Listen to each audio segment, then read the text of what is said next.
বেশিরভাগ অবসর সময়গুলো গান এগুলোতে কাটায়, ঠিক কিনা বলেন? তো সময় কাটানোর জন্য কি করতে হবে? মোবাইল টিপতে হবে, ঠিক নেই? আর মোবাইল টিপা টিপি মানেই হচ্ছে অনিচ্ছা সত্ত্বেও গুনাহ। আপনি খবর দেখবেন তো খবরের মধ্যে আপনার নোংরা আজে বাজে অ্যাড আছে না নেই, বিজ্ঞাপন। আপনি একজন বক্তার বয়ান শুনবেন, 2-4 মিনিট বয়ান গেলে একটা বিজ্ঞাপন এসে গেছে আজে বাজে। আপনি অনিচ্ছা সত্ত্বেও এই গুনার মধ্যে লিপ্ত হওয়া লাগতেছে, ঠিক কিনা বলেন? তো যাই হোক, আল্লাহ আমাদেরকে এই সমস্ত গুনাহ নাফরমানি থেকে হেফাজত করুন, আমিন। একটু বসার চেষ্টা করা, আশপাশে যারা আছেন আজকের জন্য অন্তত এখানে এসে বসলে ফায়দা আছে না নাই? জোরে বলেন না, ফায়দা আছে। এই জন্য দ্বীনি মাহফিলে বসতে পারা আল্লাহ তাআলার পক্ষ থেকে ইহসান ও করম, দয়া মেহেরবানি। এই যে যারা কয়েকজন আসি বসছেন, আপনারা এখানে আসি বসছেন যে গুনার কোনো আশঙ্কা আছে কি? এখানে নাফরমানি আছে? যতক্ষণ বসবেন নেক আছে না নাই, সওয়াব আছে না নাই? তাইলে বুঝতে হবে আল্লাহ আপনাকে আল্লাহর গোলামির জন্য, ইবাদতের জন্য পছন্দ করছেন। আলহামদুলিল্লাহ বলেন। আল্লাহ রাসূল সাল্লাল্লাহু আলাইহি ওয়াসাল্লাম বলেন যে মান ইউরিদিল্লাহু খায়রান ইউফাক্কিহু ফিদ্দীন, আল্লাহ যাকে ভালোবাসার মহব্বত করার ইচ্ছা করেন তাকে দ্বীনের বুঝ দেন।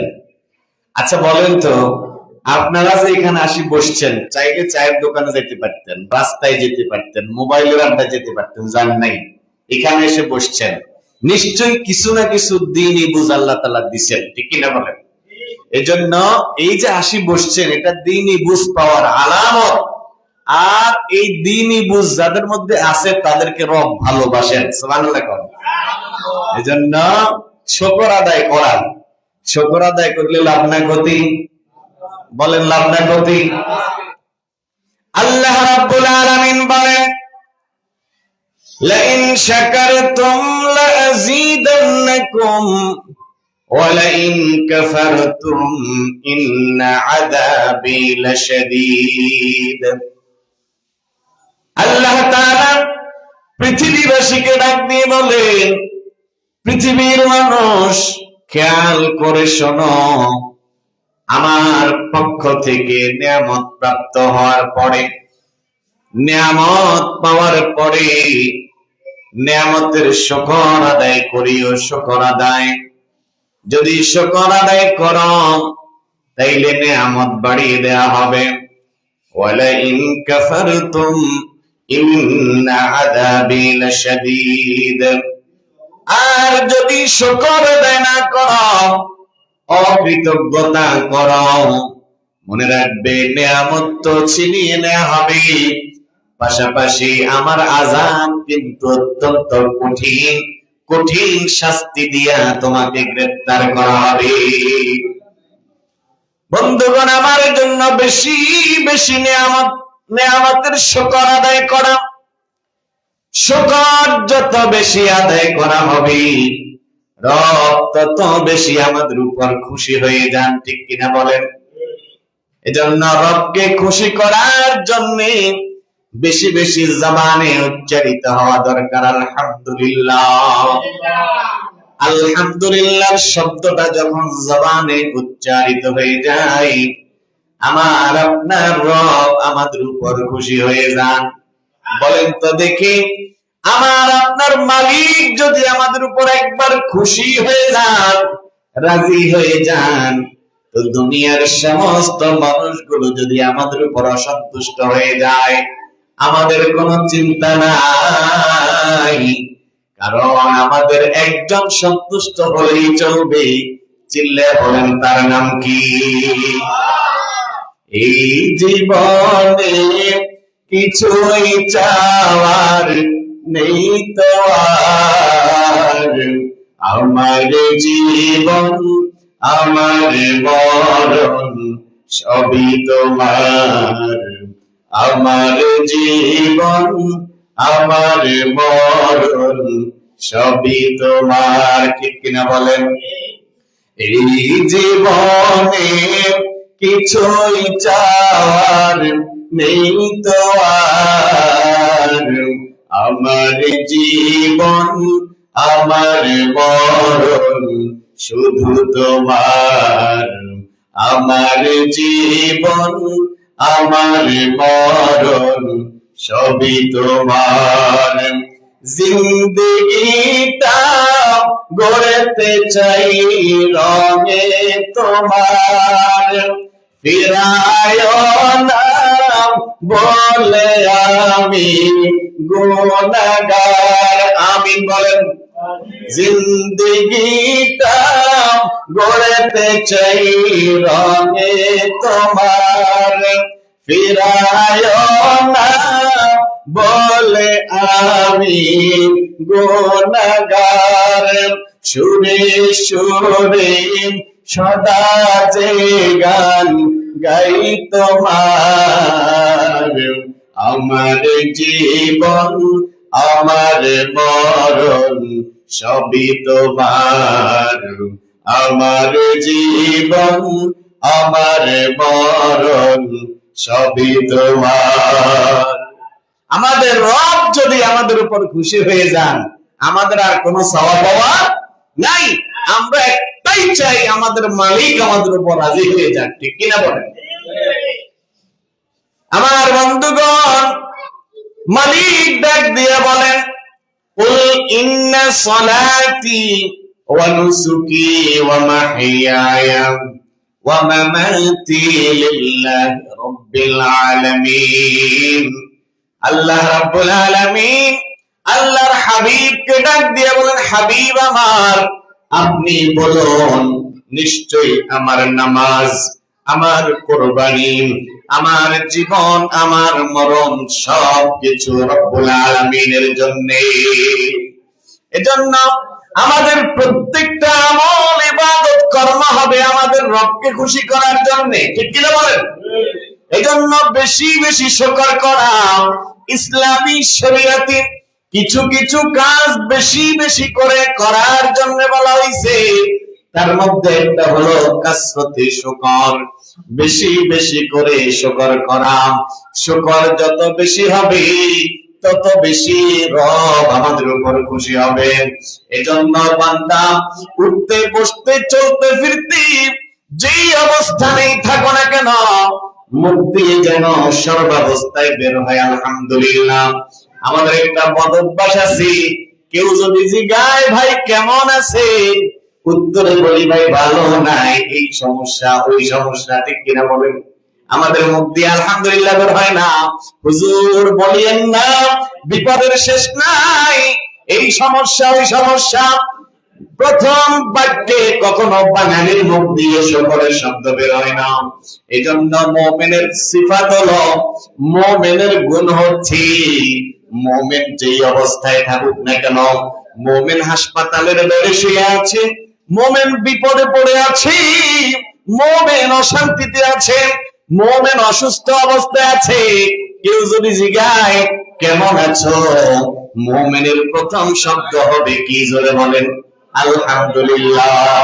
তাইলে যখন এই শুকরটা করা হবে, আসলে সে যদি বিপদে থাকে, আসলে সে যদি রোগে শোকে থাকে, শুকর আদায়ের শব্দের উসিলায় আল্লাহ তাআলা খুশি হয়ে অতি সত্বর বিপদ দূর করে দিবেন, অতি সত্বর তাকে সুস্থতার নেয়ামত দিয়ে দিবেন। ঠিক কিনা বলে? এজন্য শুকর করবো তো ইনশাআল্লাহ। আজকে এই যা কয়জন এখানে আছেন, প্রথম এই সবকটা নিয়ে যান যে যেই অবস্থায় আমরা থাকি না কেন, আমাদের প্রথম শব্দ হবে আলহামদুলিল্লাহ। আলহামদুলিল্লাহ বেশি বেশি শুকর করলে নিয়ামত রব্বে কাবা বাড়িয়ে দিবেন। ঠিক কিনা বলেন? ইসলামী শরিয়ত আরো একটা কাজ বেশি বেশি করে করার জন্য বলছে, সেই কাজটা হলো কাসরতে সোহবতে আহলুল্লাহ, আল্লাহ ওয়ালাদের সোহবত বেশি বেশি অবলম্বন করা। যেখানেই কোরআনের বয়ান হয় সেখানেই যাওয়া, যেখানেই উলামায়ে কেরাম তাশরিফ আনেন সেখানেই যাওয়া, উলামাদের কাছে যাওয়া, উলামাদের সংস্রবে বসা। এই কাজটা করার জন্য যিনি আমাদেরকে অর্ডার করেছেন, চিল্লায় বলেন তার নাম কি? রব্বুল আলামিন ডাক দিয়ে বলেন, ইয়া আইয়ুহাল্লাযীনা আমানুত্তাকুল্লাহ ওয়া কুনু মা'আস সাদিকিন। হে ঈমানদার, আল্লাহকে ভয় করো। কাকে ভয় করো? আল্লাহকে ভয় করা লাগবে। ও ঈমানদার, আল্লাহকে ভয় করতে হলে কার কাছে যাইলে আল্লাহর ভয় আসে তার কাছে যাওয়া লাগবে, ঠিক কিনা বলেন? কোন মদখোরের কাছে গেলে আল্লাহর ভয় আসবে না, কোন সিগারেট খোরের কাছে গেলে আল্লাহর ভয় আসবে না, কোন রাজনৈতিক লিডারের কাছে গেলে আল্লাহর ভয় আসবে না, ঠিক কিনা বলেন? কোন দুনিয়াদারের কাছে গেলে আল্লাহর ভয় আসবে না। আল্লাহর ভয় তার কাছে গেলে আসবে যার দিলে আল্লাহর ভয় আছে, ঠিক কিনা বলেন? যেই বান্দা নিজেই মুত্তাকি, যেই বান্দা নিজেই পরহেজগার, দিনদার, আমলওয়ালা, যেই বান্দা কোরআন সুন্নাহর ইলম ওয়ালা, তার কাছে গেলে মুত্তাকি হওয়া যাবে। এজন্য আল্লাহ বলেন, ওয়া কুনু মা'আস সাদিকিন, সত্যবাদীদের সংসর্গে যাও, সত্যবাদীদের সহবতে যাও। সত্যবাদী কারা? বর্তমান জামানায় হক্কানি, রব্বানি, আলেম, পীর, মাশায়েখরাই হচ্ছে সবচাইতে বড় সত্যবাদী, ঠিক কিনা বলেন? ওলামারা ছাড়া বড় সত্যবাদী, মুত্তাকি, পরহেজগার আর কেউ হইতে পারে না। এটা আমার কথা নয়, রব্বুল আলামিন কোরআনে কারীমে স্পষ্ট বলেন। রব্বুল আলামিন বলেন, ইন্নামা ইয়াখশাল্লাহা মিন ইবাদিহিল উলামা। দুনিয়ার মানুষ কান পেতে শোনো, যাদের মধ্যে আমি আল্লাহর ভয় বেশি আছে তারা হলো আমার বান্দাদের মধ্যে আলেম, ঠিক কিনা বলেন? যারা আলেম তাদের মধ্যে সবচেয়ে বেশি আমি আল্লাহর ভয় আছি। এজন্য যদি মুত্তাকি হইতে হয়, পরকালীন চিন্তা ফিকির নিজের মধ্যে আনা লাগে।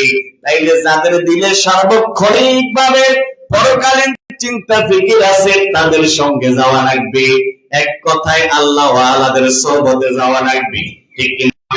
এক জামানা সোহবতে বা আউলিয়া, বেহতর আজ সাদে সালে তাআত বেরিয়া। সোহবতে সালেহ তোরা সালেহ গুনাদ, সোহবতে তালে তোরা তালে গুনাদ। সৎ সঙ্গ সর্বনাশ, অসৎ সঙ্গ সর্বনাশ, ঠিক কিনা বলে? ইমামে শাইখ জাকারিয়া রাহমাতুল্লাহ আলাইহি বলেন, ও আল্লাহর বান্দা, তুমি যদি একজন মেথরের সঙ্গে চলো, মেথর কার সঙ্গে? মেথর চিনেননি? মেথর যেই লোকটা বাথরুম পরিষ্কার করে, তার সঙ্গে যদি তুমি সংস্রবে যাও, চলাফেরা করো, যতক্ষণ বান্দা চলাফেরা করবা সুগন্ধি পাওয়ার আশা করা যাবে না, কারণ তার কাছে সুগন্ধের কোনো বস্তুই নাই। সে সারাক্ষণ যেই বস্তুটা নিয়ে থাকে, সে যদি তোমার ওই ময়লাটা তোমার শরীরে নাও লাগাইয়ে দেয়, তারপরে অটোমেটিক যতক্ষণ তার সঙ্গে থাকবা ওই গন্ধটাই ভোগ করা লাগবে, ঠিক কিনা বলেন?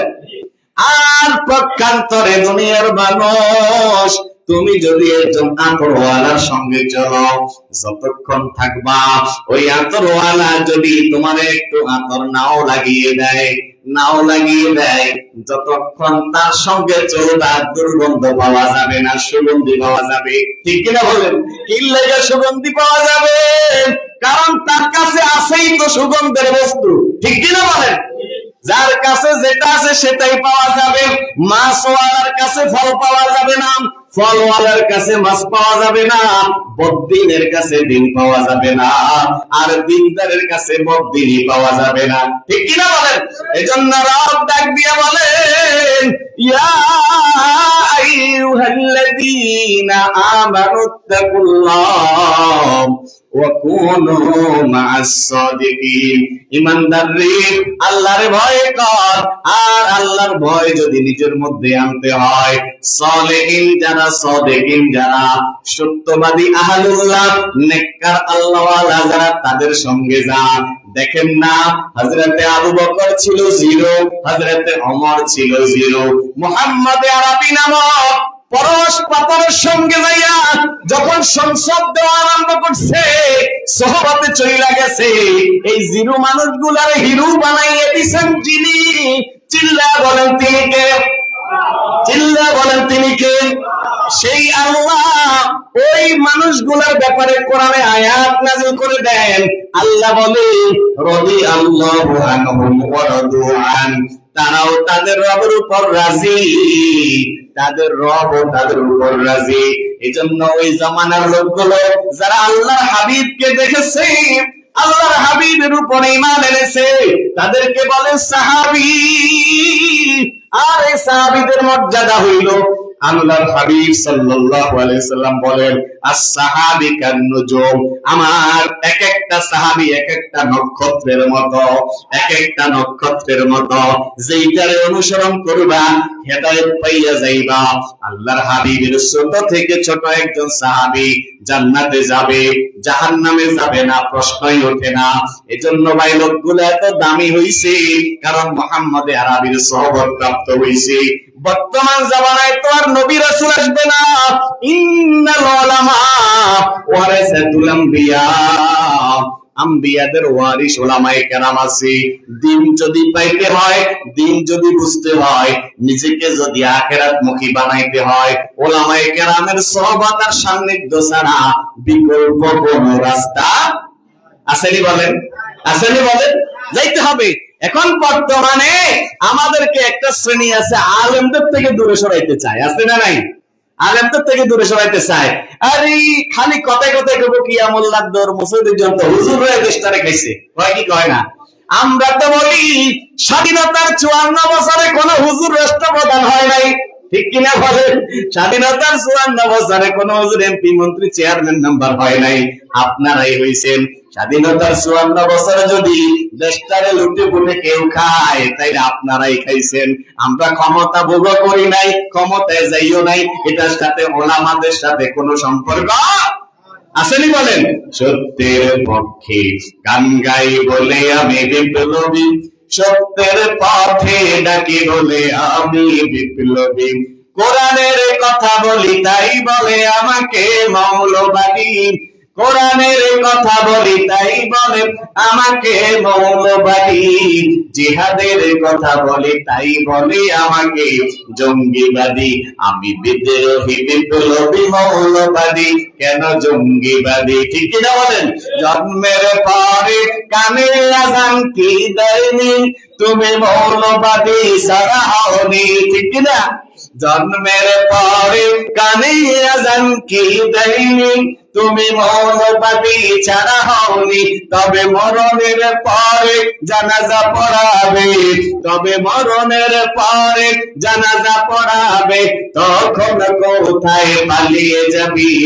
বিদ্রোহী বিপ্লবী মৌলবাদী, কেন জঙ্গিবাদী? বিদ্রোহী বিপ্লবী মৌলবাদী, কেন জঙ্গিবাদী? ঠিক না? এজন্য ভাই সোহবত সঙ্গ দিব কাদের সাথে বলেন? ওলামায়ে কেরামের সাথে। কাদের সাথে? দিনদারদের সাথে, আল্লাহ ওয়ালাদের সাথে। আল্লাহ ওয়ালাদের সঙ্গে সোহবতে গেলে লাভ না ক্ষতি? যারা বলেন কেমন লাভ? উদাহরণ দিয়ে বুঝাই দিতাম না। আল্লামা শেখ জাকারিয়া রহমাতুল্লাহ একটা ওয়াকিয়া লিখছেন। ইমামে আবু হানিফা রহমাতুল্লাহ আলাইহি চিনেন তো নাকি? ওনার মূল নাম হচ্ছে নোমান ইবনে সাবিত। বলেন মূল নাম কি? ওনাকে ইমাম আবু হানিফা নামে প্রসিদ্ধ বেশি, উনি ইমামুল আজম। এই ইমামে আজম একদিন ছাত্রদেরকে এরকম দরজ দিচ্ছেন, পাঠ দিচ্ছেন, পাঠ সামনে শত শত ছাত্র ওনার থেকে ক্লাস নিচ্ছেন। এমন একটা সময় এলাকার এক শীর্ষ সন্ত্রাসী ইমামে আজমের কাছে এসছে কথা বলার জন্য। ইমামে আজম এই লোকটার এই মজলিসে দেখে হঠাৎ আচমকা আজিব হয়ে গেলেন। কি ব্যাপার? এই লোক তো এখানে থাকার কথা না। যে লোক থাকে সারাক্ষণ মদশালায় মদ নিয়া নাফরমানি নিয়া, সেই কোরআনের দর্শে কেন আসবে? আশ্চর্য হয়ে গেলেন, জিজ্ঞাসা করলেন কি ব্যাপার ভাই তুমি এখানে? তো ওই শিষ্য সন্ত্রাসী ডাক দিয়ে বলতেছে, নোমান আমি তো আসছি তোমার সাথে একটু বন্ধুত্বের সম্পর্ক করার জন্য। কি করার জন্য? বন্ধুত্বের সম্পর্ক। এখন এই প্রস্তাব যখন ইমামে আজম আবু হানিফা রাহমাতুল্লাহ আলাইহি তো একটু চিন্তায় পড়ে গেছেন।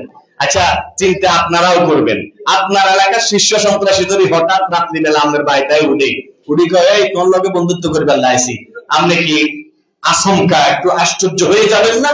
আপনি চিন্তায় পড়ে যাবেন, কি ব্যাপার, এই এত রাত্রে আমার সাথে বন্ধুত্ব করার জন্য আসছে, এটার কারণটা কি? আর বন্ধুত্ব না করলেও বিপদ, করলেও বিপদ, কারণ এই ধরনের লোকগুলা থেকে দূরে থাকলেও বিপদ, কাছে গেলেও বিপদ। ঠিক কিনা বলেন? নোমান বিন সাবিত রাহমাতুল্লাহ আলাইহি চিন্তায় পড়ে গেছেন, কি করা যায়। মনে মনে চিন্তা করলেন, আল্লাহর বান্দা যেহেতু আইসাই পড়ছে, ফিরানো যাবে না। আল্লাহ আলাদের তবিয়তার অভ্যাস ছিল, কেউ যদি আসে কোন না কোন ভাবে তারে বুঝাইয়া নি রাখা যায়। ঠিক কিনা বলেন? আল্লাহর ওলি ইমামে আজম চিন্তা করলেন, যাই হয় হয়, তাওয়াক্কালতু আলাল্লাহ, আল্লাহর উপর ভরসা রাখি আল্লাহর বান্দারে বন্ধু বানায় নেব, ছাড়বো না।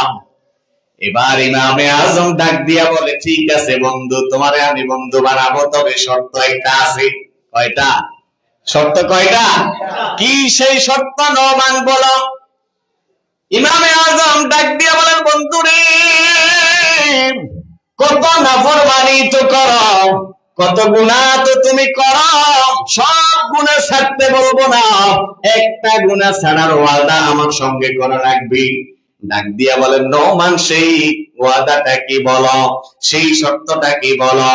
ডাক দিয়া হযরত ইমামে আজম বলে, বন্ধু হাতে হাত রাইখা কথা দেওয়া লাগবে, জীবনে কোনোদিন মিথ্যা কথা বলা যাবে না।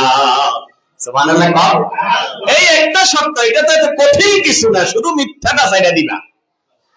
ওই আল্লাহর বান্দা চিন্তা করতেছে, শুধু একটা শর্ত, মিথ্যা ছাড়া লাগবে।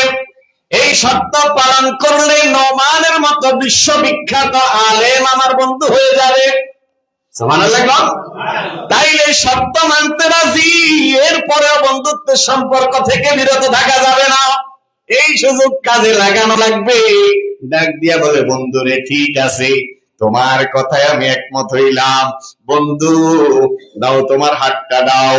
ইমামে আজম হাতটা বাড়াইয়া হাতের উপরে হাত রেখে বলে, দোস্ত আজকের পর থেকে তুমি আমার বন্ধু হয়ে গেলা। এখন বন্ধু চলে তো যাইবা, তবে বন্ধুত্বের সম্পর্ক তাজা রাখতে হলে মাঝে মধ্যে দেখা সাক্ষাৎ দরকার আছে নি? এখন দেখা সাক্ষাৎ না থাকলে রক্তের আত্মীয়তা তো দূরে সরে যায়। আপনার মা, খালা, ফুফু, ফুফা যদি দীর্ঘদিন পর্যন্ত আপনি যোগাযোগ না থাকেন, না যান, ভুলে যায় অনেক সময়। ঠিক কিনা বলেন? কায়াতে মায়া বাড়েন, যত বেশি সাক্ষাৎ তত বেশি মহাব্বত। ঠিক কিনা বলেন? এখন দোস্ত বন্ধুত্বের সম্পর্ক তাজা রাখতে হলে মাঝে মধ্যে সাক্ষাতে আসা লাগবে। বন্ধুরে আজকে তো চইলা যাইতে তো যাও, ধরে রাখবো না, বিদায় দেব, তবে বন্ধু 3 দিন পরে একটু সাক্ষাতে আসবা। অর্থাৎ আল্লাহর ওলি প্রথমবারে দইরা প্যারাসিটামল দিয়ে দিছে, 3 দিন পরে আসলে এবার ডাইরেক্ট অ্যান্টিবায়োটিক চলবে, আস্তে আস্তে চিকিৎসা। ওনারা তো হলেন রুহানি ডাক্তার, আধ্যাত্মিক ডাক্তার। যেমনি ভাবে আমাদের ডাক্তাররা প্রথমে কোন রোগীকে অ্যান্টিবায়োটিক দেয় না, প্রথমে দেয় নরমাল, পরে আস্তে আস্তে অ্যান্টিবায়োটিকের দিকে যায়। আল্লাহর ওলি ইমামে আজম তারে নরমাল দিয়ে দিয়েছেন। ঠিক আছে, 3 দিন পরে আসবো তোমার সঙ্গে সাক্ষাৎ করতে। বিদায় নিয়ে চলে গেছে। রাত্রি বেলায় গভীর রজনী বন্ধুদের সঙ্গে মদের আড্ডায় গেছে মদ খাওয়ার জন্য। আজকে আর মদের গ্লাসে চুমা লাগায় না, বন্ধুরা সবাই মদ খায়, এই বন্ধু মদ খায় না। দোস্তরা ডাক দিয়ে বলে, কি ব্যাপার, মদ খাও না কেন? বলে, আজকে খাবো না। পরের দিন আবার রাত্রি বেলায় বন্ধুদের কাছে মদের আড্ডায় চইলা গেছে। আজকেও বন্ধুরা মদ পান করে, এই বন্ধু পান করে না। বন্ধুরা ডাক দিয়ে বলে, কি ব্যাপার বন্ধু, মদ খাইবা না নাকি? বলে, না খাবো না। তৃতীয় দিন আবারও মদের আড্ডায় গেছে, আজকেও মদের অফার দেয়, খায় না। ডাক দিয়া বলে, কি ব্যাপার, গত 3 দিন পর্যন্ত মদ পান করো নাই, বন্ধুরে কারণটা কি, রহস্যটা একটু খুলে বলো। আল্লাহর বান্দা ডাক দিয়া, বন্ধু 3 দিন আগে নোমান বিন সাবেত ইমামুল আজম আবু হানিফার সঙ্গে সাক্ষাতে গেছিলাম। ইমামে আজম আমাকে বন্ধু বানায় নিছে একটা শর্তের ভিত্তিতে, মিথ্যা বলা যাবে না। দোস্তরা ডাক দিয়ে বলে, বন্ধুরে মিথ্যা বলার সঙ্গে মদ খাওয়ার সম্পর্ক কি? বলে, বন্ধু নোমান বলেছে 3 দিন পরে সাক্ষাতে যাওয়া লাগবে, আগামীকালকে 3 দিনের দিন সাক্ষাতে যাব।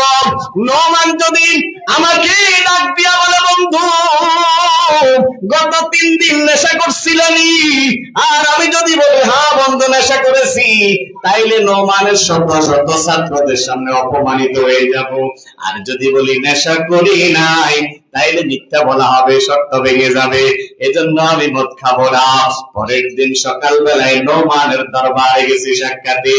নোমান দূর থেকে দেখে মুসকি মুসকি হাসি, কিছু না কিছু পরিবর্তন দেখা যায়। ডাক দিয়া বলে, বন্ধু গত 3 দিন পর্যন্ত মনে হয় তুমি নেশা করো নাই। বন্ধু ডাক দিয়া বলে, হ্যাঁ বন্ধু নেশা করি নাই। তুমি কিভাবে বুঝলা? নোমান ডাক দিয়া বলে, তোমার চেহারা দেখে বুঝতে পারছি নেশা করো নাই।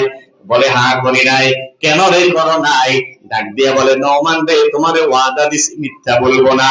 আজকে আসার পরে তুমি যদি জিগাইতা বন্ধু মদ খাইছো নি, যদি বলতাম খাই নাই, মিথ্যা বলা হইতো, শর্ত ভঙ্গ হইতো, এজন্য আমি মদ খাই নাই।